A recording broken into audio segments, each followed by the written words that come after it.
Transfer ఏంటి అసలు అవసరం? పోనీ ఒక ఇన్సిడెంట్ అది జరిగింది కూడా జస్ట్ 4-5 days ముందు అనుకుంటా కదా, భారీగా నెలల ముందు అయితే అదే చేయలేదు, అనేది. నెల రోజుల ముందు అది కూడా ఇప్పుడు నీకు జగన్ మీద రాయేసిన రోజు డీజీపీ మీద యాక్షన్ తీసుకో, తప్పులేదు.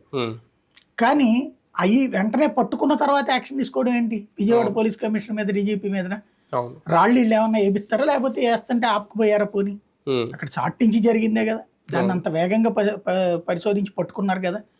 అంత మేజర్ జరిగితే అంత వేగంగా ఇన్వెస్టిగేట్ చేసినోడిని వేగంగా ఫాలో అప్ చేసినోడిని ఇద్దరిని తీసి పెట్టడం ఏంటి? ఇప్పుడు హరీష్ కుమార్ గుప్తా గారు నాకు తెలుసు, ఆయన ఇంతకుముందు గుంటూరు మన కృష్ణా జిల్లా ఎస్పీగా చేశారు, నాకు పరిచయం. ఇంతకుముందు అంటే పరిచయం అంటే ఇప్పుడు మనం గుర్తుండకపోవచ్చు, కానీ నేను తేజాల రిపోర్టర్గా చేసిన రోజుల్లో ఆయన ఉన్నారు. ఈ బాలయోగి చనిపోయినటువంటి సందర్భంలో ఎస్పీ ఆయనే అనమాట. అందువల్ల అది బాగా గుర్తు అనమాట. అడిగాను నేను ఆ రోజున ఏం జరిగింది అని అడిగినప్పుడు ఆయన చెప్పింది కన్ఫర్మేషన్. అప్పటిదాకా ఎవరు చనిపోయారో తెలియదు, హెలికాప్టర్ కూలిపోయింది.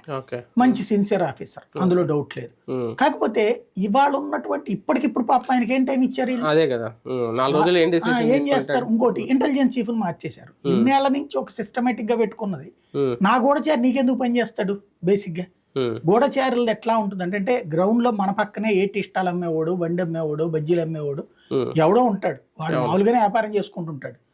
వీళ్ళకి కమ్యూనికేట్ చేస్తారు, వాళ్ళకి ఇంత అని చెప్పి డబ్బులు ఇస్తామో, లేకపోతే వాళ్ళకి అక్కడ ఇబ్బంది పడనేయకుండా సహకరించడమో ఇట్లాంటివి చేస్తుంది ఇంటెలిజెన్స్ శాఖ చేసేటువంటిది. డెకాయిస్ అంటారు అనమాట. అటు చిన్నపాటి అమౌంట్ మంచి ఇన్ఫర్మేషన్ ఇస్తే కనుక 5,000 10,000 ఇవ్వడమో ఇట్లా చేస్తారు.